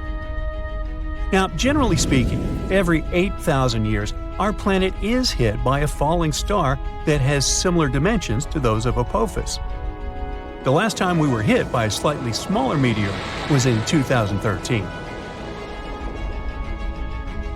A new spacecraft developed by NASA called the OSIRIS-REx was launched in 2016 to collect samples from another slightly less terrifying celestial body called Bennu. 4 years later, it finally arrived at the thing, got some samples, quickly said goodbye to Bennu, and started traveling back towards Earth. The samples were safely stored in a capsule dropped in Utah. So far, this has been the most significant sample ever taken from an asteroid. After the delivery, the spacecraft didn't waste any time and started chasing Apophis. Now, OSIRIS-REx has been renamed to OSIRIS-APEX, and is currently playing tag with Apophis. With some luck, on the 2nd of April 2029, when the asteroid zips close by Earth, the spacecraft will reach Apophis and land on it. It will stay on Apophis for 18 months, collecting valuable information and taking thousands of pictures. the asteroid will be monitored with the help of powerful telescopes. At some point, Apophis will get too close to the Sun, and then all the monitoring work will be on Osiris's apex back. If you live in Europe, West Asia, or Africa, you're one of those lucky people who will have a once-in-a-lifetime opportunity to see Apophis with the unaided eye. It'll be visible in the sky in these regions in 2029, and those who have telescopes will be able to spot it once again in 2036. Osiris Apex will experience some problems because the asteroid has a thick crust, and the spacecraft won't be able to collect data as easily as it did with Bennu. Osiris Apex has a unique thruster that will blow all the dust from Apophis while landing.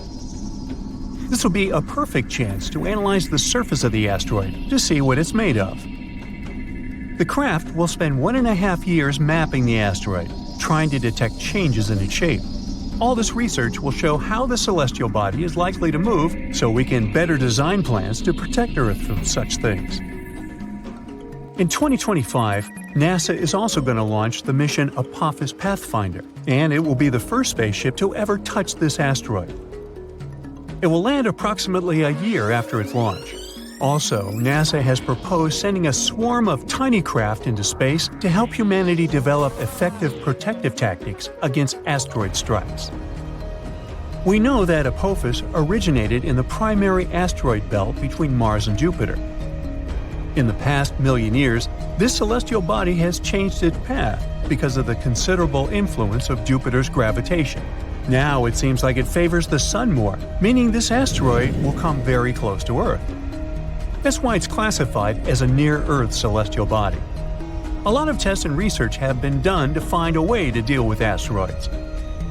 Some solutions include drilling and detonating the space body from inside, or testing new technologies, like attaching rockets to it and trying to steer it away from Earth.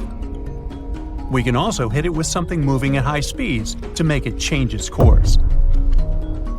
Apophis is an S-type asteroid made of rocks and minerals like iron and nickel, and is shaped like a peanut. It can tell us a lot about the past and possibly the future. Sampling this space object could reveal how life on Earth began and how plants appeared. There are many theories that suggest that water arrived on our planet on an asteroid or a comet. Asteroids are like priceless time capsules. Unlike rocks on Earth, which have undergone thousands of changes, like erosion, most celestial bodies are still intact and much easier to study. When meteors fall on Earth, they get covered in debris that's impossible to clean. That's why studying Apophis while it's still in space is so important.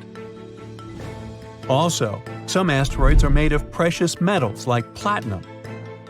Right now, we have a high demand for metals that we use in production, and mining metals on Earth is quite tricky.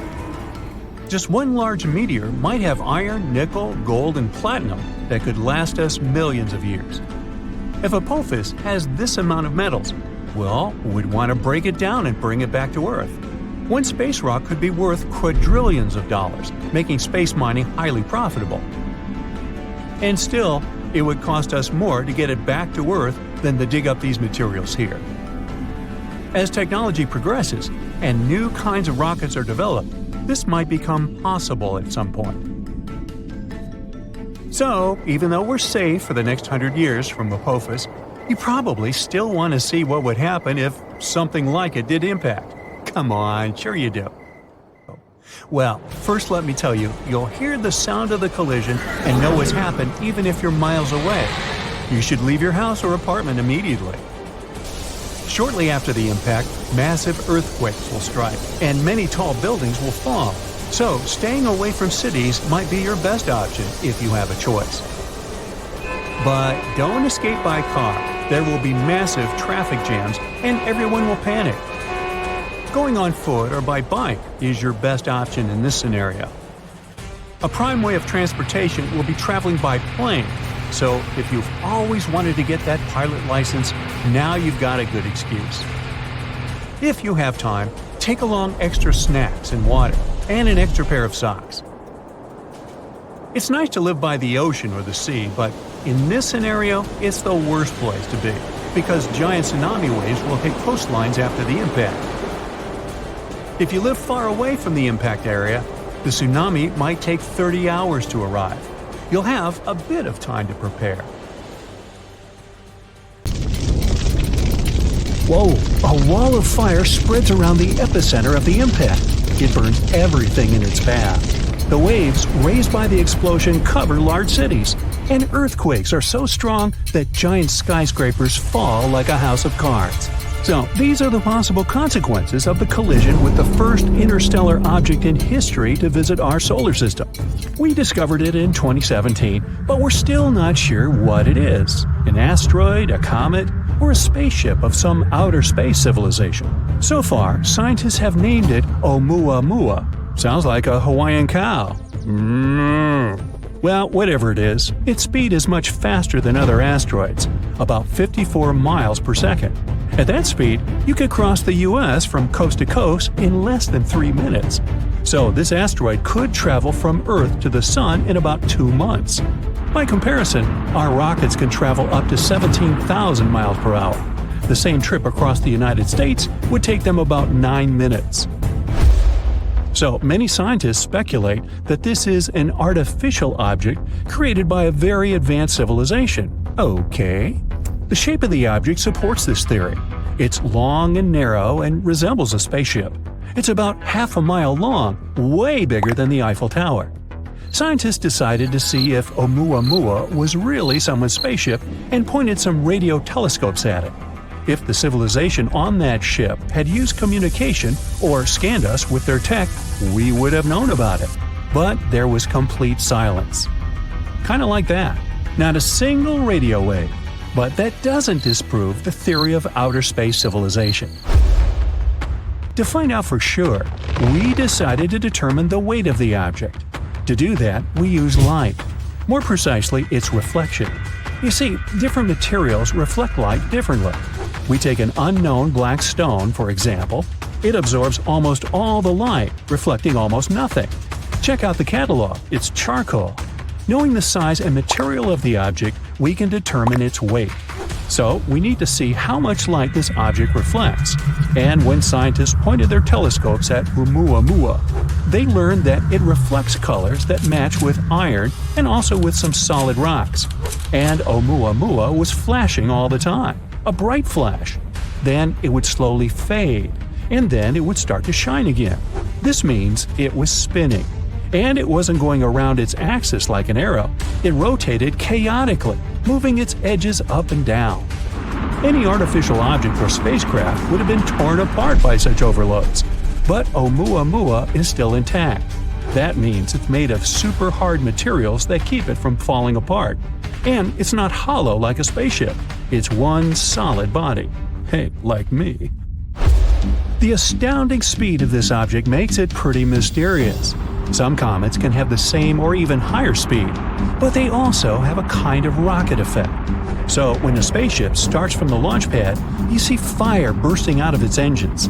Every second, the rocket mixes fuel with oxygen, ignites them, and ejects them at a tremendous speed.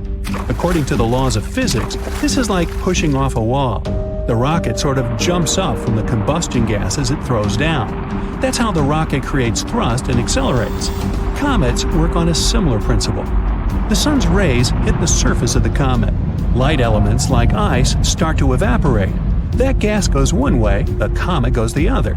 Just like a rocket, the comet is pushing off the evaporating gas and accelerates. This gas also forms the comet's long tail. It's as if the massive rock is dragging all this gas behind it. I can relate. Or it's like a car pulls air with it when it goes at high speed. But Oumuamua is not a comet, and it doesn't have that tail, and it doesn't have the same rocket effect as a comet. So it couldn't have accelerated to that speed. But some scientists believe that Oumuamua used to have a tail. Although we discovered it in 2017, it entered our solar system in 1995, and it was hit by the sun's rays even back then. When we discovered this asteroid, it had already lost about 95% of its mass. It simply evaporated. Other scientists believe that Oumuamua got this velocity during its birth, somewhere far away in another star system or nebula. Perhaps it was a dramatic collision of some exoplanet with another cosmic object. The colossal explosive energy of the collision threw the elongated shard into outer space. Or it could have been a supernova explosion.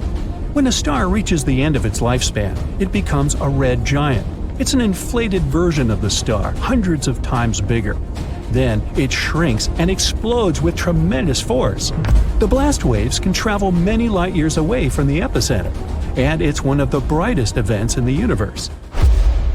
So, the supernova might have torn some exoplanet to pieces. One of them, Oumuamua, gained a lot of energy and speed and began its long journey toward Earth. This might explain why Oumuamua keeps spinning so wildly. But recently, scientists published a theory that Oumuamua may be a giant block of ice. The kind of ice we're used to is water, H2O, but Oumuamua could be nitrogen ice, N2. It may have remained intact in interstellar space for 500 million years. And when it arrived in our solar system, nitrogen ice could have reflected 2/3 of the sun's rays, so it didn't heat up as much. That explains why Oumuamua doesn't have a tail. You can find the same nitrogen ice on Pluto, as well as on Triton, one of Neptune's moons. So Oumuamua comes from a similar icy exoplanet. But we can find out for sure only by sending a space probe to it. Scientists came up with a plan for that called Project Lyra. The problem is that Oumuamua is leaving our solar system at tremendous speeds, much faster than our rockets can fly. And we need to catch up with this space rock as quickly as possible before it gets too far away. To do this, we can use a gravity maneuver. First, the space probe makes a flyby of Jupiter. It passes close to it to take advantage of its gravity to accelerate. After that, the probe will head towards the Sun, and it'll fly around it as close as possible to fire like a catapult towards the space rock. The second option for reaching the asteroid is to use microprobes. We have to launch about 1,000 of them into orbit. They should be no heavier than a match. Each of them will have a light sail the size of a boxing ring. Then we'll focus a powerful laser beam from the ground onto this sail. It will allow us to accelerate the probe to about 20% of the speed of light. It shouldn't go too fast not to fly past the asteroid. It should be able to enter its orbit or land on it. But if we're too slow, Oumuamua will leave our solar system before we can catch up with it. It'll be a great experience because in the future, we'll be able to use such asteroids as a space taxi. All we have to do is enter the orbit of such an interstellar asteroid or even land on it. Then we would keep moving through space at incredible speeds without using any fuel at all. This would be a great option for traveling long distances or to deliver supplies to other star systems. So why should we be afraid of such objects? Well, a collision with an asteroid the size of Oumuamua could wipe out an entire state. If it were to hit somewhere in the ocean, it could cause waves taller than our skyscrapers. Scientists are anxious to find ways to protect us against such objects. One of them is ramming. If we spot a potentially hazardous object, we could send a spaceship towards it, pedal to the metal. The spacecraft will have to ram the asteroid at an angle that will move its trajectory just a little bit. Moving it too much on a cosmic scale would only dramatically change the asteroid's final destination, and we only need to get the asteroid past our planet. We can also create a controlled explosion on the asteroid. It's based on the same principle. The force of the explosion would have to shift the trajectory of the asteroid slightly, or smash a giant rock into smaller pieces. Asteroids up to 80 feet wide would burn up completely in our atmosphere due to friction against the air. Rocks between 80 feet and half a mile in size may not burn up completely and cause local damage. Anything larger is considered very hazardous. You think? The traditional method of science fiction is to put rocket engines on the asteroid. Then we can not only change the trajectory of the space rock, but also control it. And we can use it against other asteroids. It would be something like space billiards. Asteroids aren't as rare on our planet as we may think. About 17,000 of them visit us every year. You've probably seen at least one in your life. For example, if you've seen a shooting star. They leave these bright tails behind them as they pass through Earth's atmosphere. Of course, they only look beautiful in the sky, If they reached the ground, the consequences would be catastrophic. Luckily for us, most of them explode 30 to 50 miles above the surface. Their mass is too small for them to withstand such a journey to the end, so most of them remain harmless to us. But we shouldn't underestimate them. Let's start with the smallest ones. 1 to 3 foot high asteroids are about the size of a person. They're too small to cause any real damage. Most often they explode in the atmosphere without even reaching its lower layers. But at the same time, they splash up tons of energy over the surface every time. 13 to 15 foot asteroids, the height of giraffes and mammoths. These larger meteorites come to us less often, once a year and a half. Like the previous ones, they, fortunately, don't pose a serious threat, but they splash out much more energy. 30 feet, the height of a 3 to 4 story building. They visit us once every 10 years, and now we're talking seriously. It throws out a wave that could demolish an entire city. I think you understand how catastrophic the consequences would be if this asteroid touched Earth. 65 feet, multi-story building. They like to visit Earth once every 60 to 70 years. Good news, it explodes at 12 miles above the ground. Its released energy could destroy an entire region if it touched the ground. Bad news, such an asteroid has already visited us recently, and the consequences were pretty rough. It all happened in a city called Chelyabinsk. On February 15, 2013, at about 9:20 a.m. local time, the giant slowed down in the Earth's atmosphere and then broke up into small pieces at 14.5 miles above the Earth. These pieces then flew in different directions. It shattered the windows all over the city and damaged many buildings, including people's houses, schools, and others. It took a while to repair everything, and the scale of this destruction was quite serious. As a result, there were 1,615 injured. But fortunately, no casualties. At least we're safe for the time being. The next such asteroid may come to us only in the 2070s or 80s, and no one knows where exactly it wants to land. Now let's move on. 300 feet. This is the height of the Statue of Liberty together with the pedestal. Such a giant can be seen every 4,500 years, and this is the first asteroid on our list that may literally crash into Earth. The consequences are disastrous. Not only may it demolish an entire city, but it can also set fire to neighboring areas. Well, some people even witnessed such a meteorite land on our planet. The notorious Tunguska meteorite is the biggest asteroid disaster that people have ever seen. It all happened on June 30th, 1908 in eastern Siberia. The meteorite was bright, like a second sun, and people felt the heat wave when it just approached the Earth. It exploded near the river. Fortunately, the whole area was surrounded by taiga, and there were no big cities nearby. But even there, it immediately destroyed a lot of trees. Serious forest fires broke out. The sound of the explosion was heard by people hundreds of miles around. At tens of miles around, all the houses' windows broke. The magnetic storm that resulted from this collision lasted 5 hours. The consequences were truly disastrous, but perhaps this is not the worst thing that awaits humankind. 99942 Apophis, 1,215 feet. It's slightly bigger than the Eiffel Tower. This meteorite, as scientists discovered in 2013, will be our next guest. Collisions of such force occur in about 100,000 years, and this one is gradually approaching. The force of such an explosion is equal to the force of the catastrophic eruption of the Krakatoa volcano in 1883. This eruption is considered one of the most destructive in history. It caused a terrible tsunami. 165 cities and settlements were completely destroyed, and another 132 were seriously damaged. People all around the globe could feel the consequences of this eruption, at least to some degree.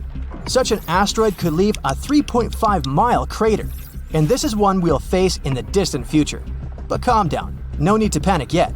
By 2070, the meteorite will be almost 174 million miles away from us.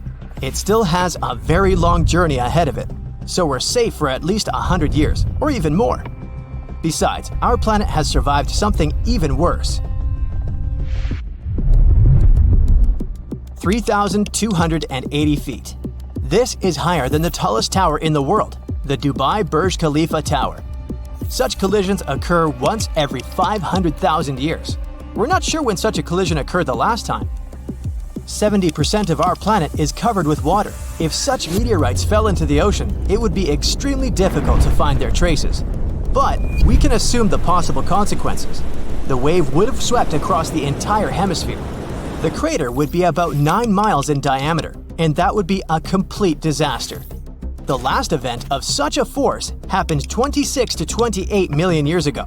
It was an eruption of the supervolcano La Garita, which is located in the southwest of Colorado, USA.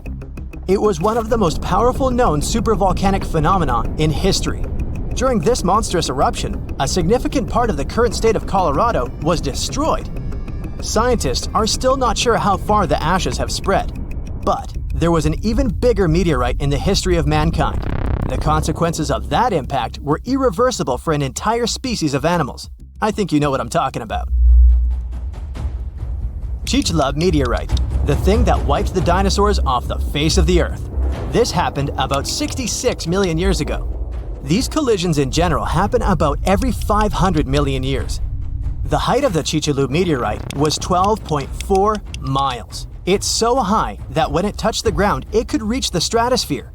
Even looking at the 124-mile diameter crater left by this meteorite, you can understand how huge it was. When it collided with the Earth, millions of tons of energy were released. This is an unimaginable disaster. It fell at a very steep angle, creating a giant cloud of dust and chemicals that spread around the world.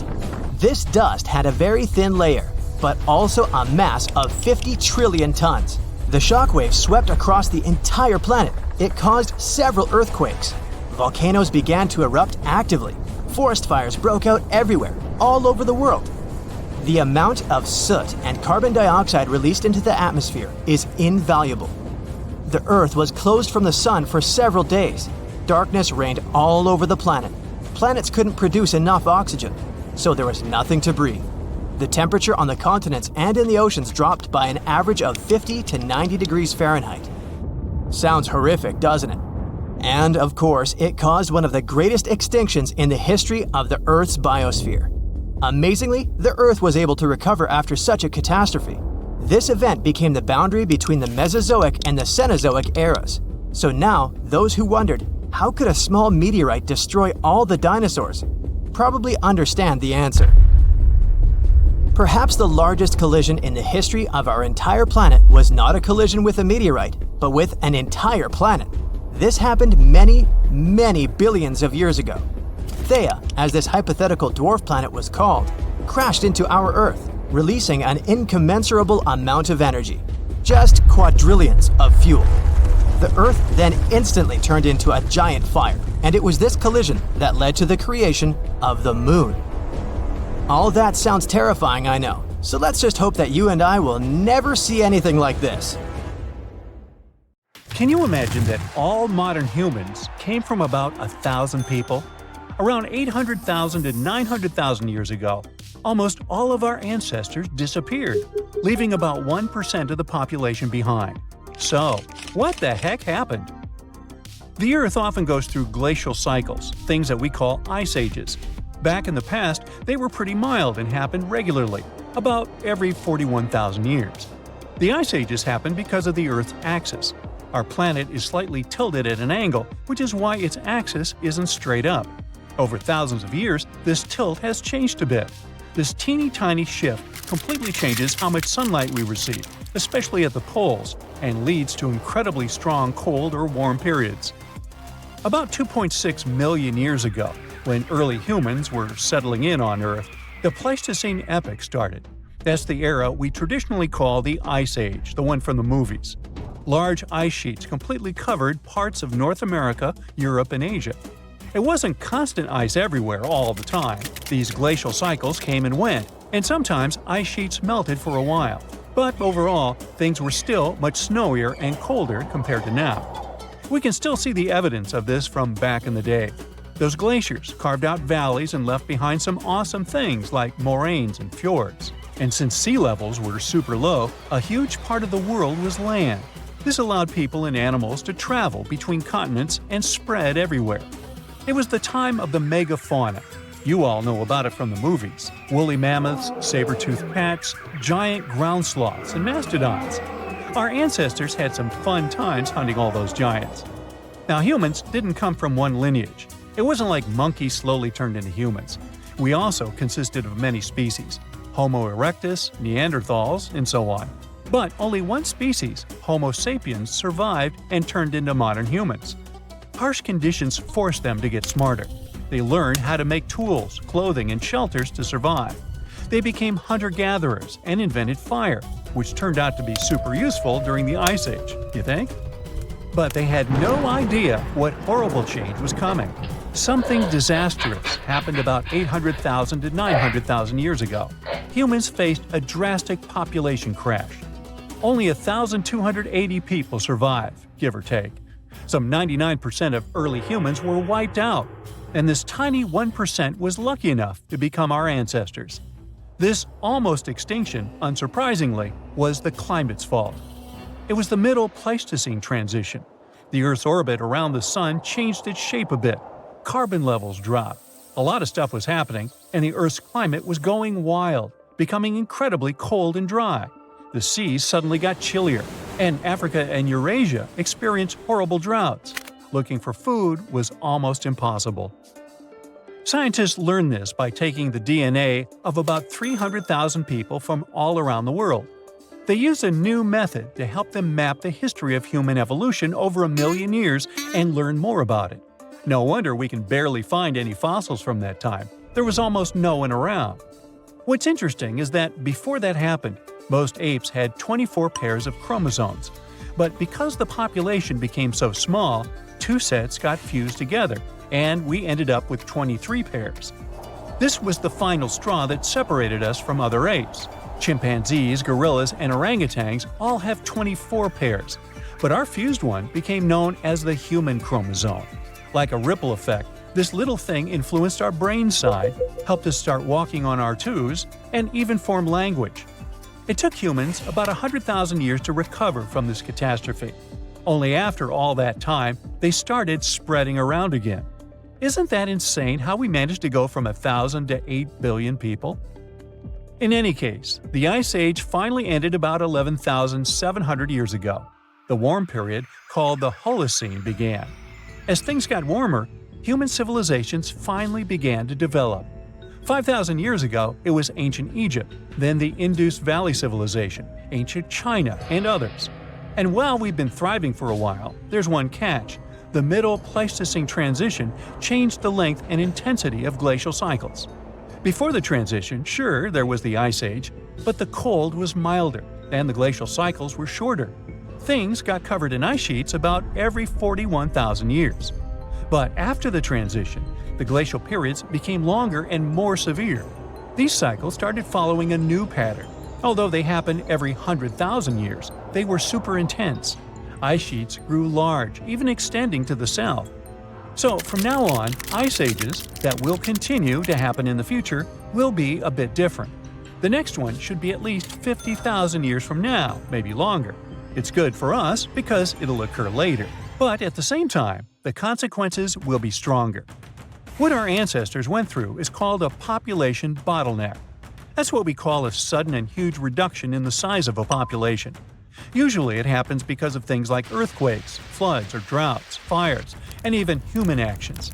Just a few people survive, and only they can pass their genes to future generations. And we've got plenty of such bottlenecks in history. Our modern species, Homo sapiens, originally lived in Africa. Around 60 to 80,000 years ago, a small group of them left Africa and spread across the world. It wasn't on a whim, though. They had to move somewhere because of the droughts and huge climate problems in Africa at that time.